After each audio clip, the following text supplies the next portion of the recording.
G'day, Matt from Green and Gold Rugby here with a few observations from the Wallabies versus Argentina and Rosario.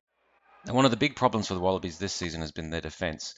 And we'll see here that they're adopting a system like the All Blacks where they're dropping three men back. Genia, the full back, and the open side wing. The Africans, however, don't do this. They bring up their winger in the line to put on more pressure. Now, obviously, you can make this work, that the All Blacks do, but Australia's been getting caught out in a couple of ways. The first one is that it relies on the inside men to drift. In this situation, you can see that James Horwill, rightly or wrongly, makes the decision to stay with the runner that Quade Cooper has actually tackled. Rather than drifting out into the 13, this leaves him in space to loop around, and he comes through and he scores. In this next clip, again, the inside defence doesn't drift fast enough, and what we see is that Tevita Kuridrani actually gets caught marking two men. He can't get to the outside man fast enough, and he gets through. What we see here, though, is that the three men back formation actually works here with Genia and then Falau cleaning up the mess. Here's another example where lack of marking up is going to mean that there's a 5-on-3, and Adam Ashley Cooper is going to be in all sorts of bother if the ball gets out wide, which it doesn't. But if you want to have a look at this system in the extreme, you just have to look at our kick returns. And in this situation, you can see that we're actually dropping not 3 or 4, which might be usual men back, but actually 5. Now, clearly, this is going to give you a defensive line, which is stacked full of forwards and not many backs, plenty of headaches if the opposition decide not to kick. So there must be a couple of reasons.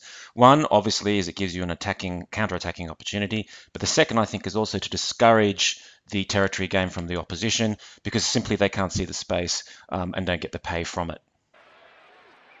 One of the players we've been talking a lot about on the site has been Tevita Kuridrani.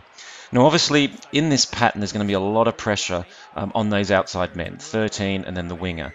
And I think we've been seeing a few cracks come through that, both with Kuridrani and with Tamani's defence. But as we can see here, there is a reason why Tevita, when it works really well.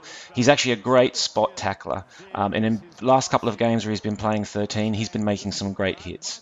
Yes, there's been a few misses, and as Bob said, there's a few rough edges that Tevita needs to take off, but he's also a very good defensive player, and we'll see that actually quite a few times he actually manages to create turnovers. A bit of decision making here. I think that ball would have been better kept in hand, but you see him look to make that up with a really strong, dominant tackle, which could have well worked out into a turnover. The other part of Tevita's game, which is great, is his running game and his ability to get over the gain line, whether it's from crap ball like this, which he takes at a standing start, or whether it's bursting onto passes from 10 or 12, managing to get over the gain line and even managing to attract penalties like this one.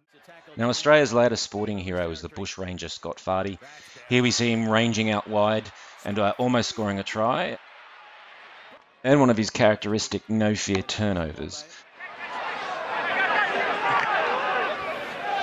Fardy went in looking for it, he got his hands on the ball, he was standing over it.